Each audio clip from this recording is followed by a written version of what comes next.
Hey guys, it's Jen with Thimblebees, and today we're gonna learn how to replace our sewing machine needles because trust me, it's bound to happen. Your needle is going to break or just become dull, which is also going to set you up for, inconsistent stitches. Just the overall appearance of your stitches will be off. So using a sewing machine, you're gonna need to know how do you change out your needles. So let me show you. Give me just a minute and we'll get started. Okay, so I'm back and I gathered a few of our supplies that we're gonna need to switch out the needle on the Brother CP100X. Now again, this is specific for the Brother CP100X, but this would also apply to other models that are similar to this one, other makes and models that are similar to it. So don't feel like, oh, this isn't for me. It could be that this is the same steps for your machine as well. But definitely, if you have a Brother CP100X, this is the steps you'll need to go through to replace the needle. I will say that you do need to replace the needle more frequently than you probably imagine. A lot of people don't realize how frequently they need to change a needle, but they go dull actually pretty quickly. So it's a great thing to have a pack of sewing machine needles on hand.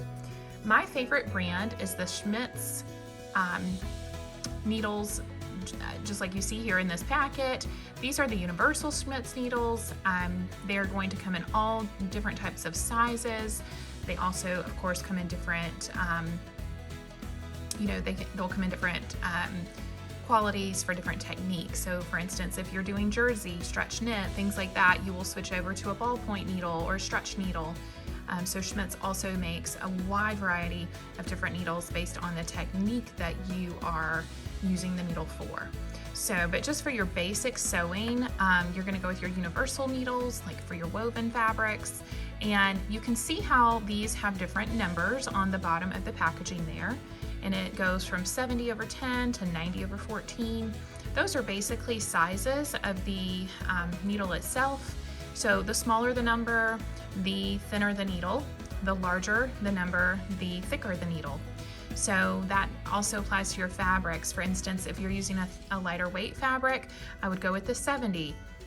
If you're using a thicker fabric, more like a canvas or a light drapery material, you may want to go with a 90, just to give you that extra added durability. And an 80/12, that's going to be your general, most practical needle size. So if you don't really know, you could start there and see how that takes to the fabric that you're using. So again, it's a good idea, have a couple of these packs on hand because you will need to switch out your needle very frequently. You wouldn't need to switch it, 2 needles per project or anything like that, but I would suggest switching it out per project. So let's say you're making a pair of pants and then you finish those and you're ready to start working on a skirt. I would at that point go ahead and switch my needle to a fresh needle so I know that it's going to work in the way that I need it to. The other thing we're going to need is either a small screwdriver or the key that came with the machine. So this is the key, which acts just like a screwdriver, that comes with the Brother CP100X. So our first step, and I'm going to kind of zoom in here so you can see better. I hope you can see that pretty well. But our first step, as you can see, the needle is here, and I'll hold this little piece of paper behind it just so you can see it a little clear. Hopefully that helps to show things up for us. We're working with this screw right here. We're going to loosen this so that we can pull the needle out of its position there. Now, when you're loosening that screw, you do not want to loosen it to the point that you're removing the screw because it can be very difficult to get the screw back in place. I shouldn't say very difficult, it can just be a little time consuming and it's not needed. So to save yourself that hassle, I would just slightly loosen it. When you are loosening, remember you're going to place the key just like you see here. I'll zoom out just a little bit.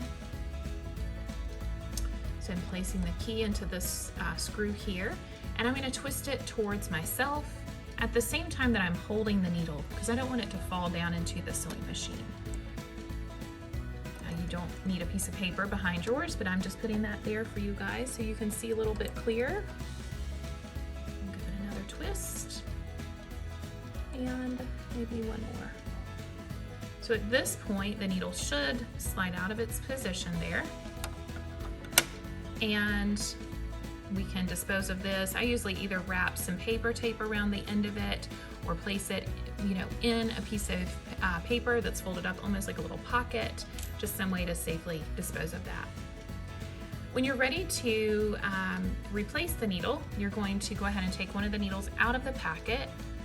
And what we're doing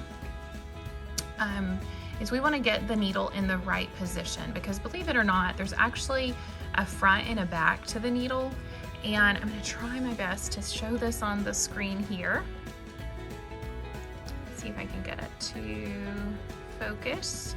But what we want to do is the back of the needle is flat, okay? So you can kind of see that there. It's focusing in a little for you. So that is the back of the needle. The front of the needle, as I spin it here, is domed. I don't know if you can kind of see that, the curvature there of the front of the needle. But it is rounded on the front and then flat in the back. Okay, so you want to make sure that you're placing the flat part of the needle, okay, towards the back of the machine, and the rounded part of the needle is facing you. All right, so now we're ready to go ahead and get this into position here at the machine. And if you see this number 6 right up here, and let me zoom in a little closer for you, see this number 6 right here? The opening for the needle is going to be right underneath this hook. So we're going to go ahead, again, making sure the flat part of the needle is facing the back of the sewing machine. And I'm going to lower the presser foot for this demonstration, just to give me a little more space there. You don't have to lower yours, it's totally up to you, but it may help with giving you a little more room. So we're going to go ahead, slide the needle into position here. So I have it where it's going to be positioned. Now we just want to make sure that we have it positioned all the way up to the machine so that it's flush. It will not go any further. And we're going to take our screwdriver, place it back onto the screw here, and begin to tighten that back down. So, giving that 2 or 3 spins, making sure that it's nice and tight. And then once I have it tight, I usually just give it one more little quarter turn just to make sure that it's very secure. Okay, and there we have it. You can see the eye of the needles here. I can see straight through it. That's another clue that I have it in the right position.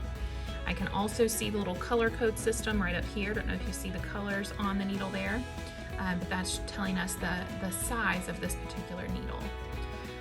So that's all you do. Very simple process. Again, just focusing on this screw that's going to loosen and the needle will remove. And then we'll put the new needle in, making sure it's all the way in the up position, and then use this screw again to tighten to hold it in place. So I hope you found that helpful. If you did, please leave me a comment below, and we'll look forward to the next video. Thank you so much.